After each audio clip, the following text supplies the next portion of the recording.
So, the most current setup, which only took me till level 99 to figure out that I think this is the best setup, for the Vol Summon Skeletons, I have Anomalous Feeding Frenzy support, Hypothermia support, Ice Bite support, which interesting about this Ice Bite support. So you see it says, supports any skill you use to hit enemies yourself. Cannot support skills used by totems, traps, or mines. So that would sound like it can't support minions because it supports any skill you use to hit enemies yourself. But if we look on the left under the supportable skills, we see that it fully supports the Vol Summon Skeletons and the Summon Skeletons. Also, here on the Skeletons, if we see here, it's supported by 4 gems currently. Now those won't light up if they're not supporting it, right? So when I put the Ice Bite support, boom, there we go. Now it's supported by 5, right? So I've done some testing with this, triple checked everything. I'm not sure why it's worded this way, because it totally does support the Skeletons. The really cool thing about this is that they get even more added cold damage per frenzy charge. So of course, the Carnage Chieftains will mass frenzy, and so that will increase the usefulness of this gem even more. Then I've got Anomalous Elemental Damage with Attacks support, and Melee Splash support. So this has really helped my wave clear. The Summon Phantasm setup has always been great for the boss DPS, but it was lacking in wave clear, right? So, one last note. Against bosses, I can swap out the melee splash and add in an elemental army, which I'm free to exchange blue and red because the sockets are white, so that's a very nice quality of life. So anyhow, enough of that. I'm working on bonus objectives right now. Oh, do I have this one complete already? I thought I needed this one still. Well, I was all geared up to do it, so I'm going to do it anyway. But I've been running all my rare corrupted maps working on bonus objectives. I could have sworn this said incomplete. Whatever. So I'm going to run this. Looking at the modifiers, monsters deal 92% extra physical damage as fire, so I'm going to bring my Ruby Flask. I'm going to add 2 additional abysses with this Gilded Abyss Scarab. As far as Watchstones go, let's see, this is Turn's End. So on Turn's End I've got 8 additional packs that deal lightning. Area contains hunted traitors. 15 additional packs of monsters. And additional shrines. So, I think that's enough of me talking about it. Let's go see how it performs.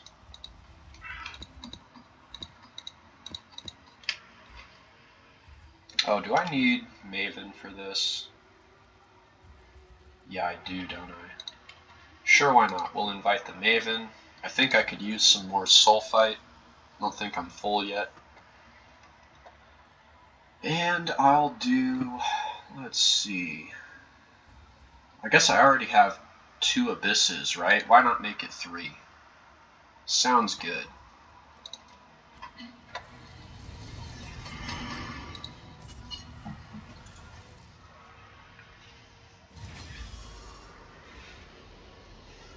So to start things off, I'm going to be a bit ballsy and unequip my Soul Rest, so we can really see how the Skeletons are performing without any support from the Phantasms. Oh, what'd Chungo get? Ooh. Haven't seen that one before. Not sure what it's worth.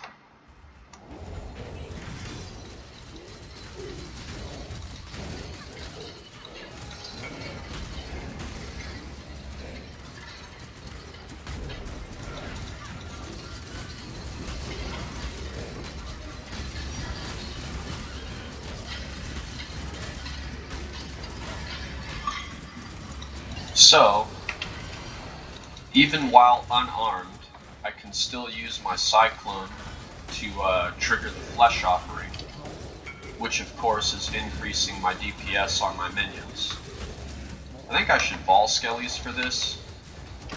There are quite a few. I'm going to go ahead and use my Ball Haste as well, so you can see the insane area damage that these are doing. Now, the single target DPS, as you can see, isn't as Jesus Christ, hello? The single target DPS isn't as good as you can see, but obviously, you know, I would normally have my Phantasms here for that. But the wave clear is absolutely crazy, right? So, given that I just about died, not paying attention really, I'm going to go ahead and equip my Soul Rest now. Oh, jeez. I'll loot this stuff after I record. I don't want to take up too much time. So let me get some Phantasms going here. Get some more skeletons up. So now working together, you'll see that everything just melts.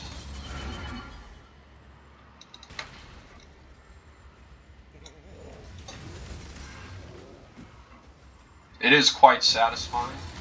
Like I said, it only took me till level 99 to figure out that I should have been doing this all along. But that is the cool thing about this game, is really no matter how far you progress, there's always something new to discover. I guess that's what keeps me playing, you know?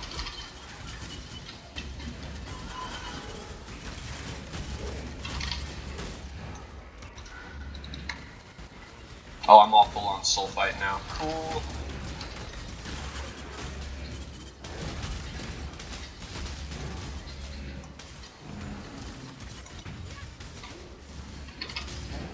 So another great utility of all of that melee splash that the skeletons are dealing, along with the support gems that they have, is most of the enemies become frozen.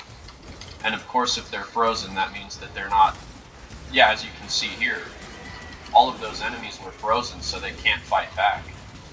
So it also makes the build a lot safer.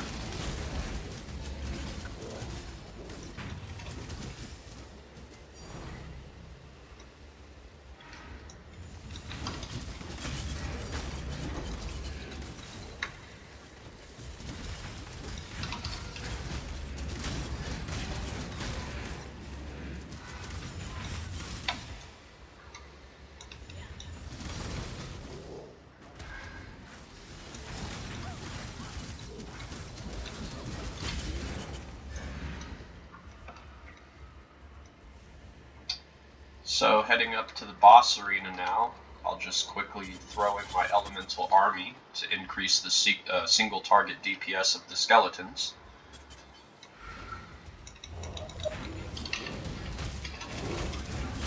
Make sure I sniper's mark. Okay, that's the first phase gone.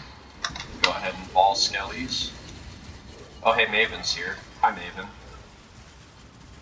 Yep, just kind of staying safe, letting the minions do the work.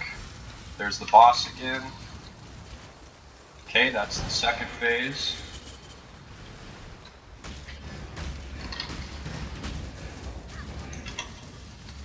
Ball skellies again.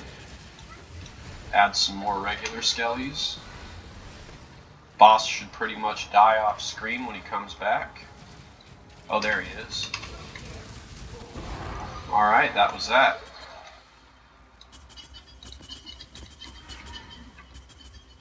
Yeah, so anyhow, I guess that's an overview of the current setup. Lots of cold damage, lots of chance to freeze, lots more AoE. Single target damage is still doing good. I guess last but not least, let's take a quick look at the skill tree. I did switch, I think, about 14 skill points. I took off this life and armor here. Added in Grave Pact. Oh yeah, I added in this jewel. I got this jewel just a couple days ago. Quite good. Let's see. Oh yeah, finished off getting redemption here. Went ahead and took off the life nodes over here, and those 5 points went into these here. So I've got Lord of the Dead, more minion damage. I feel like there was something else. Maybe that was it, but yeah, so that's where I'm at now. It's still very important to get Warrior's Blood. The 20% increased stun threshold is way more valuable than you might think, including, I have my 35% chance to avoid stuns on the Astral Plate, but the increased stun threshold, definitely very important, so it's worth coming down to get that. Plenty of good notes along the way, so yeah, that about covers it. Um, Definitely very happy with the build. Altogether, I've lost not quite 800 health. I had 7,005 max life prior to these changes. Now I'm at 6230, so that's about 780, just rounding. No big deal though. Definitely worth for the faster clear speed, and yeah, I'm really happy with this setup right now. So yeah, I guess that's it.